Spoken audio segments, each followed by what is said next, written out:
just going to give a trigger warnings because it's very trigger warning, violent trigger and disturbing. warning. It's so disturbing that I'm having a hard time eating and sleeping. I want to play. This is somebody calling into Sam Seder show, The Minority Report, and they are having a hissy fit about your comedy show in Oregon. So let's roll the tape. I'm calling from the unceded territory of the Spokane tribe. I'm going to read something that I wrote previously since my brain is just so done. Okay. I am a biracial indigenous activist, organizer, water protector, and mother. I've been doing grassroots community work since I visited Standing Rock in 2016. I am also now a now former employee at the Spokane Comedy Club in Spokane, Washington. I've seen your guys' coverage of our right-wing sheriff, Ozzie Knezovich, and I really appreciate you guys covering that. I do some accountability work in that regard as well. So I thought you guys were the perfect organization to reach out to let you know about another bout of blatant fascism in our city. This experience was beyond any other I've seen in real life. I have worked at this club for 3 years, so I've seen hundreds of styles of comedy shows. I've heard the nastiest speech available. I've laughed at a lot of it. Listen, JP, it gets good. I've never before heard such vile and deeply disturbing content as the utter garbage that JP Sears was saying at all 9 of his sold-out shows this weekend. 9 sold-out shows. He spoke to approximately 2,700 people just in Spokane in this one weekend. He travels around the nation, putting on the same shows every weekend. He's reaching a large platform, and in my opinion, is an under the radar as a far-right leader. I have access to recordings of this, and the things that he's saying are openly fascist. Listen he to discusses, and I'm just going to give a trigger warnings because it's very trigger warning, violent trigger and disturbing. warning. It's so disturbing that I'm having a hard time eating and sleeping. So he openly talks about killing trans people. He openly talks about hating people for having black skin.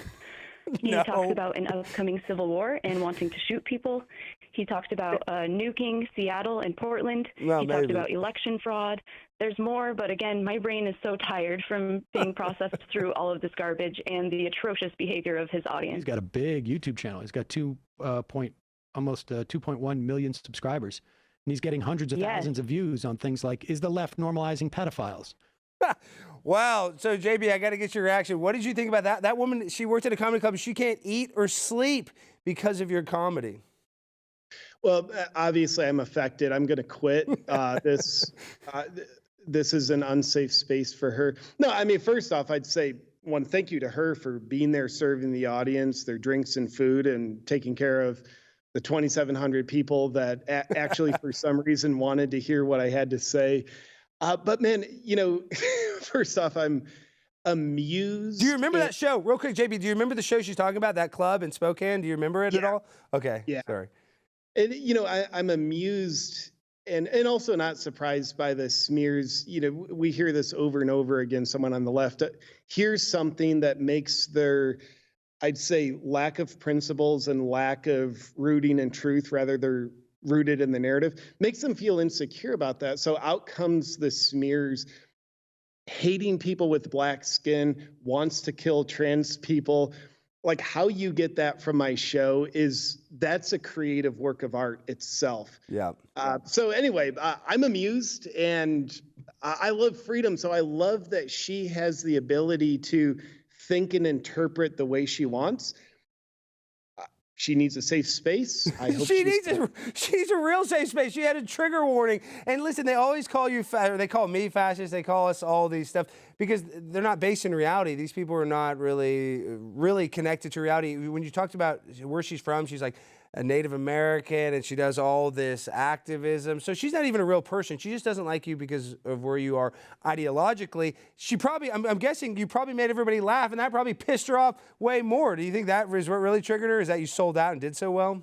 Yeah, I mean, I'd imagine she probably would have felt much better if the club was half full and half the audience didn't like the show. But Spokane's always treated me so well. And yes, Spokane is in Washington State, but the people of Spokane, it tends to be a much more of a conservative town within Washington. So she was probably deeply disturbed by seeing these freedom lovers like being the majority. Her side's not in the majority. So I'd imagine, of course, that would be uncomfortable for her. But also, it was great in that clip. the virtue signaling leading in. Like, okay, she's definitely not a white lady. She's different minority. Biracial. The virtue signaling of, Standing Rock. It's like, cool. Like, you just told us you're a good person.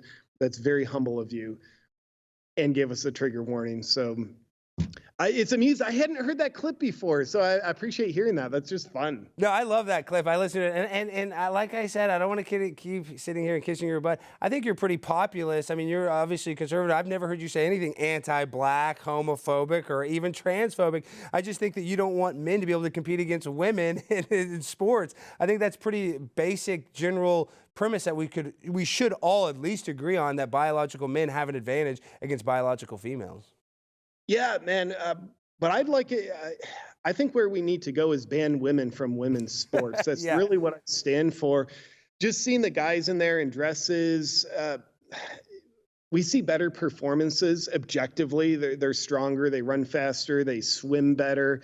They can actually slam dunk a basketball. So, but yeah, I love all people, but I love objective truth, and that's part of what I stand for. And if someone's a biological male, XY chromosomes, pretending they're a female, I love that they can pretend to be a female, but I'm not going to buy into it. I think upholding truth is important. I'm not really a fan of Marxism. Yeah, either am I, but one of the most famous trans people in the world, my hero, is a person named Michael Obama.